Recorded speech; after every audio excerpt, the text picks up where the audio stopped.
Modern birth control or fertility treatments can wreak havoc on your body and mind. Too often, you don't produce the results that you're believing they will. But the good news is, for thousands of years, there's been methods to help women either become pregnant or avoid pregnancy, all by listening and understanding to their own body. So before I dive into how I use these natural methods to get pregnant 3 times, I want to be sure to get a value-packed resource in your hands.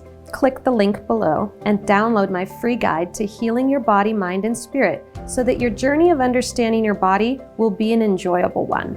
I'd like to tell you a little bit about my story and how I used tracking my cycle to get pregnant 3 times. So many of us don't even realize when we are actually ovulating. There's only really 5 days out of each month that you could become pregnant.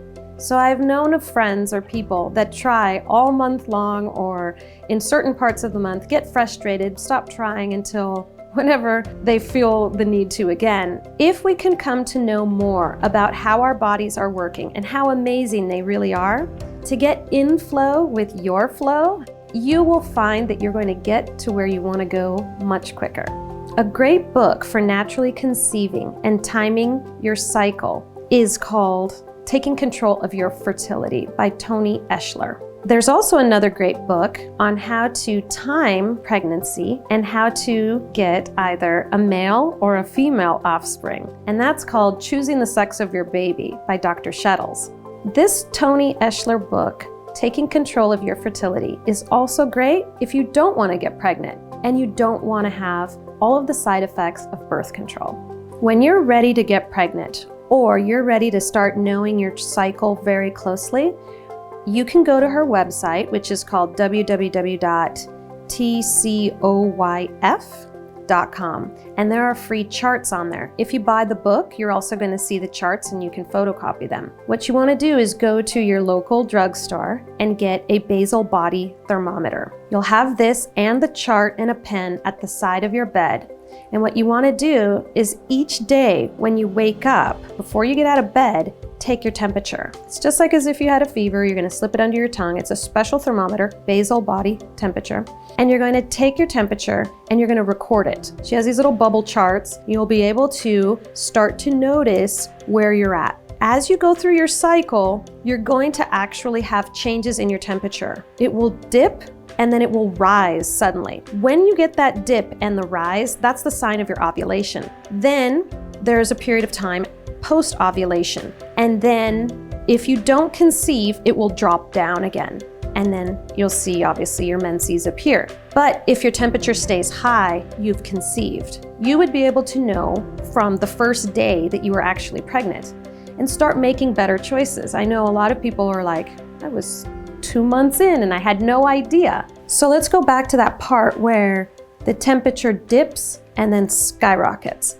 When that happens, let's say you want to get pregnant, now's the time to get busy. If you can start to become sexually active right at the beginning or right as you dip, that first 24 hours, that's going to get you a boy. After the 24 hours, day 2 through day 5, those are going to be girls. Sometimes I've known people that have like 4 sons or 4 daughters, and they think, well, my husband only makes boys, my husband only makes girls. That's not the case. Our eggs are going to make whatever kind of baby.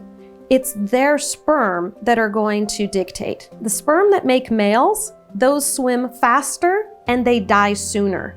That's why they are the ones that you want to capture on that front end. So let's say you want a boy, you would want to watch that cycle dip, skyrocket, get busy for about 24 hours, stop. You have a good chance of having a boy in that case. If you keep going, the swimmers, if you will, that last longer, that are slower to swim, but they live longer, are going to make females or girls. Let's say you don't want to conceive. You're going through, you're tracking your cycle, you can be fine, but then when it dips and skyrockets, right then, avoid sex for 5 to 7 days. You will find a rhythm within yourself. With each of my 3 pregnancies, I tracked for 2 months and I got pregnant. I wanted to have a boy first and it ended up being the 3rd pregnancy. So that initial window, it's short. Like I said, it's up to 24 hours and then it's gonna be a girl. So it's fun. It's really fun to get to know your body better. I thought that taking your temperature was the most straightforward, easy to understand way of doing this. If you wanna check out the other 2 ways of knowing your cycle, you go ahead and look at those in the book. They're a little bit more intimate, let's just say, but it's all great to get to know our bodies and understand ourselves. But the book will go into grave detail of these other 2 ways. If you're ready to truly gain insight and control over your body, mind, and spirit, click the link below and download my free resource to find balance in the 3 areas of life: mind, body, and spirit. Also, feel free to click like, subscribe to my YouTube channel, or comment. I'd love to hear your thoughts, your feelings, and anything else you think about this video.